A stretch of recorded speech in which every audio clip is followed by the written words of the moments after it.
नमस्ते दोस्तों, मैं डॉक्टर नीलय। दोस्तों, मैं वर्तमान में जिला चिकित्सालय बालाहाट में सिविल सर्जन की पोस्ट पर पदस्थ हूँ। दोस्तों, जो युवा पीढ़ी है, जो लोग 2000 से लेकर अभी तक पैदा हुए हैं, उन्हें यह नहीं मालूम होगा कि भोपाल में आज के दिन मतलब 2 दिसंबर और 3 दिसंबर की रात एक ऐसी भयंकर औद्योगिक गैस दुर्घटना हुई थी जिससे पूरा विश्व थर्रा गया था। इस गैस दुर्घटना में लगभग 15 से 20 हज़ार लोग मारे गए थे। और ये दुर्घटना जो है, ये अपने तरह की एक अनूठी दुर्घटना थी जो कि शायद पहली बार हुई थी। तो दोस्तों, मैं बताना चाहूँगा कि 2 दिसंबर की रात मैं भोपाल में मेडिकल कॉलेज के हॉस्टल में रह रहा था। 3 दिसंबर को मेरी फार्माकोलॉजी की पेपर थी। 2 दिसंबर की रात मुझे जल्दी नींद आ जाती, तो मैं 10-11 बजे सो गया था। आंखों में जलन मुझे पर होने लगी थी। अचानक 11 बजे रात में मेरे खिड़की पे पत्थर फेंकने की आवाज़ आई। मेरा बैचमेट जो है डॉक्टर निर्मल मित्तल, वो लोग नीचे से चिल्ला रहे थे, "निलय उठो भागो, निलय उठो भागो।" मैं एकदम चौंक गया एकदम, क्योंकि ठंड बहुत थी और हम लोग केवल नाइट सूट में सोए हुए थे।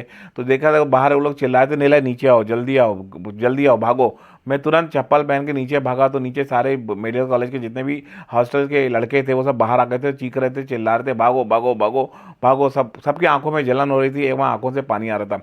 भागते भागते हम लोग मेडिकल कॉलेज के जो इमरजेंसी है, कैजुअलिटी में विभाग, वहाँ पहुँचे। वहाँ अफरा तफरी का माहौल था। बहुत से केसेस आ रहे थे, सबकी आंखों में जलन हो रही थी, किसी को हाँपी आ रही थी, सबकी आंखें लाल थी, आंखों से पानी बह रहा था, चीख चिल्लाहट मची पड़ती। वहाँ हमें पता चला पहली बार कि भोपाल में कोई गैस लीक हुई है किसी प्लांट से, उसकी वजह से ऐसा हो रहा है। अब हम लोग सही स्थिति जानने के लिए हमने जो सुपरिटेंडेंट थे उस समय डॉक्टर भंडारी, उनके घर पहुंचे। उन्हें भी उठाया, वो भी सो रहे थे। और जब उन्हें उठाया तो उन्हें इस प्रकार की कोई जानकारी नहीं थी और उन्होंने कहा कि भाई मुझे कुछ नहीं मालूम, तुम लोग अपने अपने सोर्सेज से अगर भाग सकते हो तो भाग जाओ। हम लोग बाहर हमीदिया अस्पताल में जो सामने गेट है मेन रॉयल मार्केट की तरफ, वहाँ पे भागे। वहाँ पे अफरा तफरी का माहौल था, लोग चीख रहे थे, चिल्ला रहे थे, एक दूसरे के ऊपर गिर रहे थे, गाड़ियाँ अफरा तफरी में पागल कुत्ते की तरह सब भाग रहे थे। हम लोग को कुछ समझ में नहीं आया कि हम क्या करें। मेरे साथ मेरा दोस्त विदिशा का था, अभय दातार, जिसको कि दमा था। उस समय तक उसका दमा जो है प्रेसिपिटेट हो गया था और वो हाँफने लगा था। हम लोगों ने बहुत कोशिश की, कोई हमें लिफ्ट दे दे, पर कोई भी गाड़ी रोकने के लिए तैयार नहीं था। उसके बाद हम लोग वहाँ ऑटो रिक्शे जो खड़े थे, उन ऑटो रिक्शे का हमने ताला तोड़ने की कोशिश की, क्योंकि हमारे हाथ में हथौड़ी वगैरह कुछ नहीं थी, तो वो भी हम सफल नहीं हुए। फिर तक उस समय तक मेरा जो दोस्त था उसको दमा बहुत हो गया था, उसको चलने में दिक्कत हो रही थी। तो उसने मुझसे कहा, "निलय तू भाग जा, मैं तो नहीं भाग पाऊंगा क्योंकि मुझे बहुत ज़्यादा दिक्कत हो रही है।" मैंने कहा, "नहीं, थोड़ी हिम्मत और कर। अब अपन जब साथ में ही भाग रहे हैं, साथ में जीवन बचाएंगे, यदि हुआ तो दोनों को एक साथ होगा, मैं तेरे को अकेले छोड़ के नहीं जा सकता।" फिर हम लोगों ने सोचा क्यों ना हम न्यू मार्केट की तरफ भागें, क्योंकि सारी गाड़ियां न्यू मार्केट से इस साइड भाग रही थी, इंदौर की तरफ, मतलब हमीदिया के सामने से। तो हम लोग भागते भागते सामने देखे, बहुत से ट्रक रोकने की कोशिश की, गाड़ियां रोकने की कोशिश की, पर किसी ने भी गाड़ी नहीं रोकी। सबको अपनी जान की चिंता थी, सब भागे जा रहे थे। फिर हम लोग ने सोचा क्यों ना एक चलते हुए ट्रक के सामने लेट जाए, यदि उसने रोक दिया तो ठीक है, नहीं तो कुचल के भाग जाएगा, मरना तो हर परिस्थिति में है। ऐसा सोच के हम लोग, एक छोटा ट्रक आ रहा था मीडियम साइज का, उसके सामने लेट गए। ड्राइवर ने ब्रेक मारा, गाड़ी स्लो की और हम लोग चलती गाड़ी में उसका मतलब सोचिए, उस ट्रक का जो गेट होता है जहाँ ड्राइवर बैठता है, कैबिन, एक हाथ से मैं कैबिन को उसका हैंडल पकड़ा, एक हाथ से मैंने अपने दोस्त को पकड़ा और दोस्त ने एक हाथ से मुझे पकड़ा और एक हाथ से उसका जो कैबिन का जो तो बाहर का जो गेट था उसको पकड़ा। इस प्रकार हम लोग कैबिन के बाहर हवा में लटके लटके उस ड्राइवर के साथ भागते भागते चले गए। ड्राइवर ने बताया कि वो ट्रांसपोर्ट कंपनी का मालिक है और उसे ट्रक चलाना अच्छे से नहीं आता, चूंकि मजबूरी थी, इसलिए वो अपनी माँ और परिवार के कुछ लोगों को छोड़ के भाग रहा है और वो रोते चला जा रहा था। किसी तरह हम लोग भागते भागते भागते भागते वहाँ से, भोपाल से हम लोग वहाँ सबसे पहले जो था वो वहाँ पे सीहोर था। लेकिन सीहोर जाने के पहले अफरा तफरी मची हुई थी, सारी गाड़ियाँ भाग रही थी, लोग भाग रहे थे, एक दूसरे को कुचल रहे थे। पता नहीं कितने लोगों के एक्सीडेंट में भी मौत हो चुकी होगी। उसके बाद हम लोग सीहोर पहुंचे तो वहाँ पे भी भागो भागो भागो, सब अफरा तफरी का माहौल, भागो मतलब सीहोर में भी गैस आ गई है, आप लोग सीहोर से भी भागो। ड्राइवर घबरा चुका था, उसने सीहोर में फिर गाड़ी रोकी।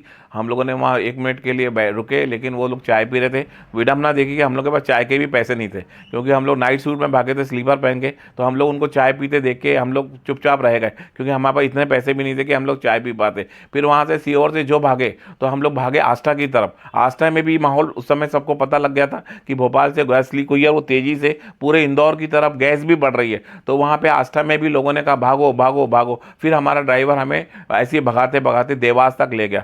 सुबह 6 साढ़े 6 बजे हम लोग देवास पहुंचे। मेरे दोस्त के चाचा जी वहाँ पे बहुत अच्छी पोस्ट पे थे। हम लोग उनके घर गए तो वो भी अचंभे में पड़ गए कि तुम लोग इतनी सुबह सुबह बिना कपड़ों के, मतलब बिना गर्म कपड़ों के, स्लीपर पहने कैसे भोपाल से चले आ रहे हो।